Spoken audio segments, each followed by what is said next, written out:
Renaud Camus' Le Grand Remplacement is not a work of demography, political science, or history in any conventional academic sense.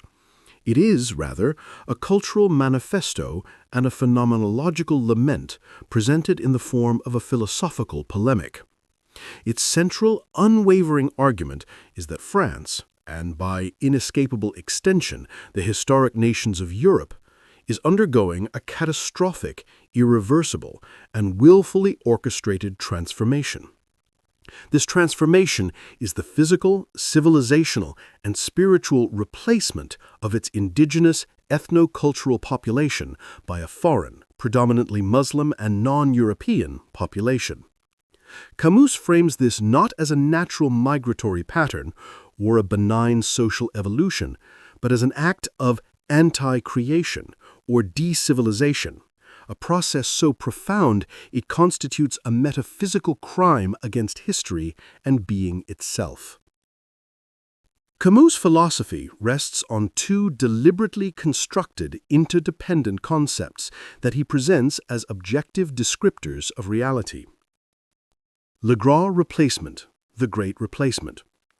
This is the named event, the central phenomenon. Camus is meticulous in his definition.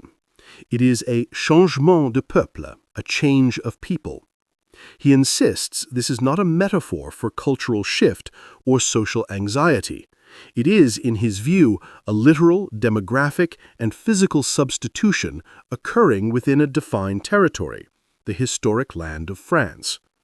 He ranks it as the most profound historical event possible, deeper than a revolution, a change of government, or even a change of state religion. A change of language, he argues, is a mere consequence. The change of the people themselves is the ultimate catastrophe, for it severs the living link between a land and the specific human continuum that created its meaning over millennia. The replacement for Camus is observable, measurable, and already far advanced. This is the named agent, the necessary antagonist in his narrative.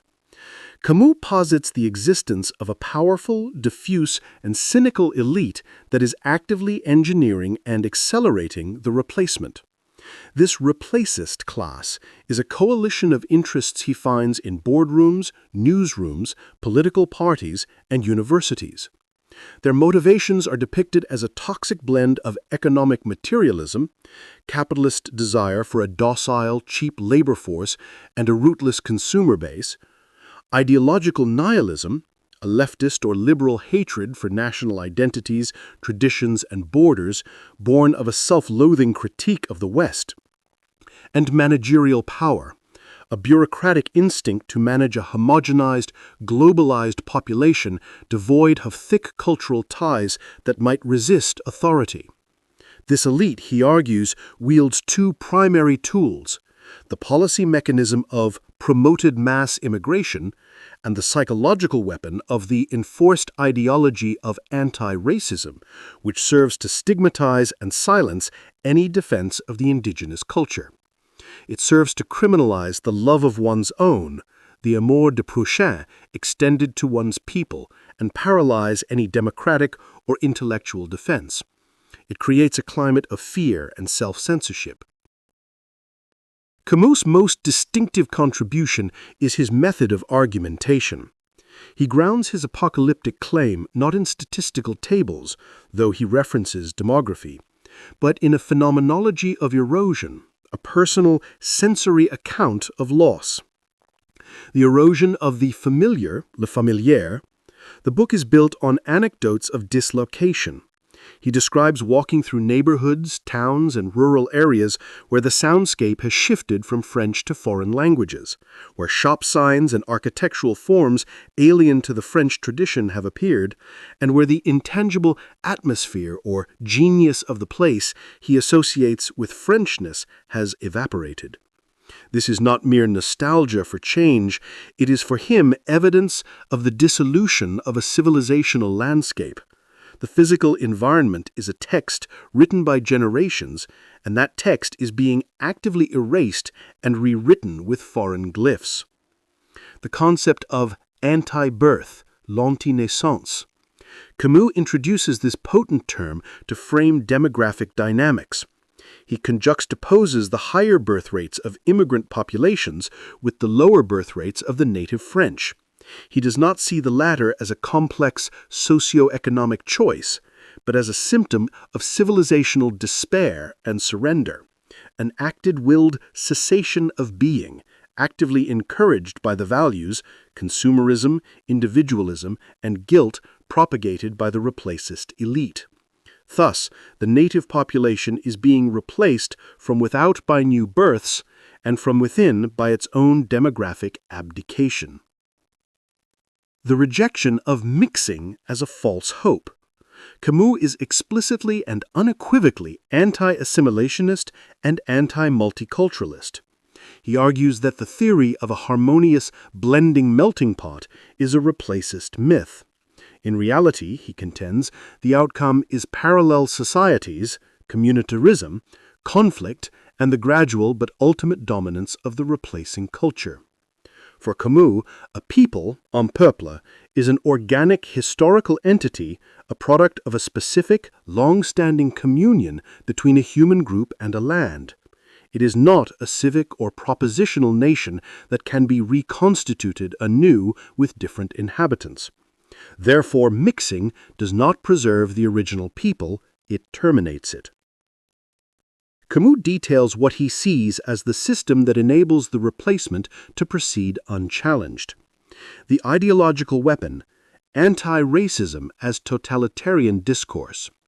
A central pillar of his argument is that anti-racism has been perverted from a moral stance against prejudice into the primary ideological instrument of the replacist elite. Any expression of attachment to the historic French people, its demographic continuity, or its cultural landscape is instantly stigmatized as racist, xenophobic, or fascist. This label, he argues, serves to criminalize the love of one's own, l'amour du prochain extended to one's people, and paralyze any democratic or intellectual defense. It creates a climate of fear and self-censorship. The party of the replacement. Camus argues that across the nominal left-right political spectrum, a de facto consensus exists among the powerful. While they may theatrically debate economic policy, both the neoliberal right, seeking flexible labor, and the post-Marxist left, seeking to dismantle national identity, converge on support for mass immigration and the anti-racist rhetoric that legitimates it. This unspoken alliance forms the Parti du Remplacement, or the Party of the Replacement. The gaslighting of reality. A relentless theme is the accusation of a collective, mandated denial. The elite, controlling media and educational institutions, insists that the Great Replacement is not happening, that it is a fantasy of the far right. For Camus, this is the ultimate insult, to be told that the evidence of one's own senses, the changed streets, schools, and cities, is an illusion. This, he claims, creates a schizophrenic divorce between lived experience and official discourse. Elegiac and apocalyptic rhetoric. The tone of the book is uniformly funeral and prophetic. It reads as a sustained lament for a dying world, an extended ubi sunt, or where are they, for a vanishing France. The style is often lyrical and aphoristic, comparing the replacement to a slow-motion invasion, a silent conquest, and an existential apocalypse unfolding in the bland guise of policy. Civilizational essentialism and historicity.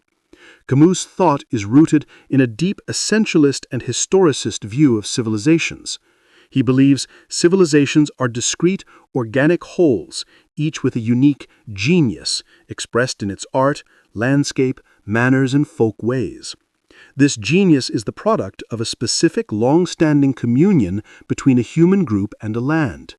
It is not a civic or propositional nation that can be reconstituted anew with different inhabitants. Therefore, mixing does not preserve the original people, it terminates it.